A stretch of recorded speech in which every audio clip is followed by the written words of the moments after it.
Welcome to Eagle Media Works. క్యాబేజీని కూరల్లో పప్పుల్లో వేసుకుని తినవచ్చు లేదా ఫ్రై చేసుకోవచ్చు.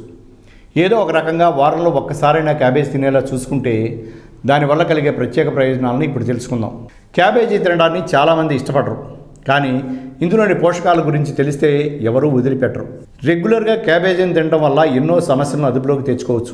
క్యాబేజీలో విటమిన్ ఏ, రిబోఫ్లావిన్, ఫోలేట్, B6లు, పీచు పదార్థాలు ఎక్కువగా ఉంటాయి. వీటిని తీసుకోవడం వల్ల జీర్ణక్రియ మెరుగ్గా పనిచేస్తుంది. విటమిన్ సి ఎక్కువగా కలిగి ఉన్న క్యాబేజీ గుండె జబ్బుల నుంచి రక్షిస్తుంది. ముఖ్యంగా క్యాన్సర్ నిరోధకంగా క్యాబేజీ తినవచ్చని వైద్య నిపుణులు చెబుతున్నారు.